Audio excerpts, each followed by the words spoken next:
How are you feeling?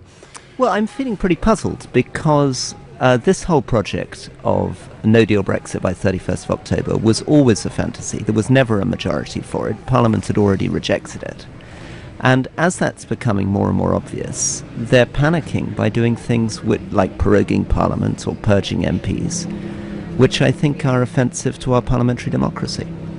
You had the curious experience of being, I think, on stage waiting to receive or in receipt of a Politician of the Year award last night at the GQ Awards when you found out that you're losing the whip by text message. That again is a very surprising state of affairs. Yeah, I mean, I think the key thing is, are we able to rebuild a proper centre ground for British politics? Can we rediscover an ability to compromise? Because this politics of promising things you can't deliver, like do or die by 31st of October, which was never going to work, just raises people's expectations, then disappoints them, then enrages them. And then number 10 tries to turn that against Parliament. We've got to return to a more thoughtful, mature politics, and I feel for the Conservative Party our opportunity is to move to the centre, not try to ape Nigel Farage. And yet, of course, the very word centrist has become a term of abuse on both sides of British politics. Some of Jeremy Corbyn's most dedicated admirers use it as an insult, and plenty of people on the hard Brexit wing of your party also use it as an insult.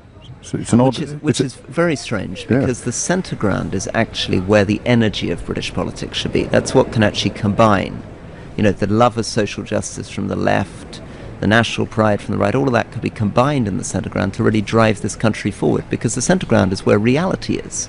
These people are selling fairy stories, and we've got to bring them down to earth if we're going to progress. Leaving aside the possibility that you and some colleagues had succeeded in selling the withdrawal agreement, and for the record I have a much better understanding of what you were up to then than I did when you first came into this studio to explain it.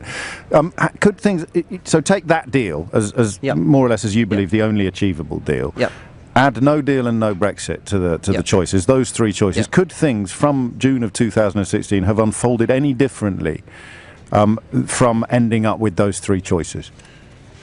I think it was almost inevitable. You were either going to have no Brexit, no deal, or the deal that we could negotiate with Europe. And there's only one deal, which we negotiated over 2 years with Europe. I think the sad thing for somebody like me who believes in compromise in the middle ground was trying to get a pragmatic Brexit deal, accept the referendum, but get a deal that doesn't damage our economy, that allows us to leave the political institutions but remain close to Europe, is that so many colleagues, including Labour colleagues, are now coming up to me saying they wish they'd voted for the withdrawal agreement because they now find themselves staring down the barrel of no deal, which is what I warned them. And it's also what I warned when I tried to convince people to vote for the customs union, which we almost got through and were just defeated by 3 votes because people were still refusing to accept that the alternative was no deal.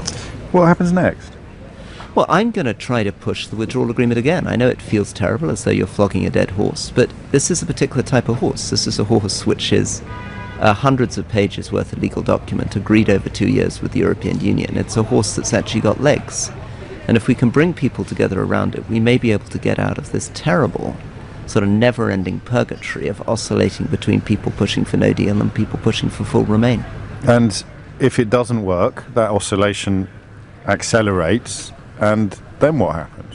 Well, then my whole project as a politician finally comes crashing down, which is pretty close to at the moment. I mean, the reason I'm in politics is to argue for the centre ground and for compromise. I think either of those. See, they're not quite as intrinsically linked as you describe, are they? Because the centre ground is remaining. So objectively, but subjectively, in the current political climate, the centre ground is compromising. So centre ground and compromise are not synonyms. Okay, so James, my fear is that if you were to have your way, and there were to be another referendum and people were to choose to remain in the European Union, then you'd alienate about half the population of this country for the next 20, 30 years. And the same would happen if you went with a no-deal Brexit. The only way I think now of resolving this is to deliver a sensible, thoughtful, moderate Brexit. Not go hard, not go Remain, but try to compromise. So everybody is mildly unhappy, but nobody is furious. That's always a very good sign. When everybody's mildly unhappy, you're probably in the right place.